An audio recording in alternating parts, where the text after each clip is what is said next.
কাদম্বিনীর খুনে দ্রুত বিচারের দাবিতে ধর্নায় বসছেন কলকাতার মেয়র ফিরহাদ হাকিম।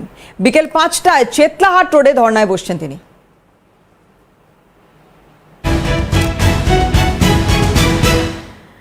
কলকাতার মেয়র এবার ধর্নায় বসছেন আরজিকর কাণ্ডে নির্যাতিতার বিচার চেয়ে। এই ধর্না কর্মসূচি আজকে চেতলাহাটে এই ধর্না কর্মসূচিতে বসছেন আরজিকর কাণ্ডের দ্রুত বিচার চেয়ে বসছেন কলকাতার মেয়র ফিরহাদ হাকিম। বিকেল 5টায় চেতলাহাট রোডে ধর্নায় বসবেন। লাগাতার ধর্না কর্মসূচি একদিকে বিজেপির তরফ থেকে চলছে, পাশাপাশি শাসক দলেরও নির্দিষ্ট কর্মসূচি তারা এই আরজিকর কাণ্ডে নিয়েছেন। আর এবার কলকাতার মেয়র বলছেন যে তিনিও ধর্নায় বসবেন। বিভিন্ন ইস্যুতে বিভিন্ন সময় সরাসরি কেন্দ্রীয় সরকারের বিরোধিতা করে রাস্তায় নামতে দেখা গিয়েছে এই রাজ্যের মাননীয় মুখ্যমন্ত্রীকে বা তার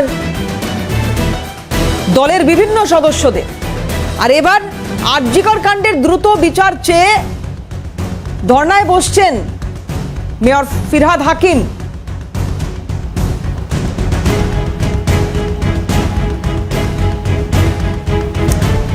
নির্দিষ্টভাবে এই সামনের মাস পড়ার সঙ্গে সঙ্গে চিকিৎসকদের কর্মসূচির কথা তারা ঘোষণা করেছেন। এটি জিবি মিটিং হয়েছে এবং সেই মিটিংয়ের পরে যে কর্মসূচির কথা তারা ঘোষণা করেছেন তাতে খানিকটা হলেও কি চাপে রয়েছে শাসক। এছাড়াও লাগাতার যেভাবে গোটা রাজ্য জুড়ে আন্দোলন সংগঠিত হচ্ছে তার প্রেক্ষিতে এই ধরনের কর্মসূচি নিতে কি বাধ্য হচ্ছেন শাসক দলের নেতৃত্ব, বাধ্য হচ্ছে কি প্রশাসন? মমতা বন্দ্যোপাধ্যায় পথে নেমেছেন ফাঁসি চেয়ে, মমতা বন্দ্যোপাধ্যায় চিঠি লিখেছেন প্রধানমন্ত্রীকে ফাঁসি চেয়ে।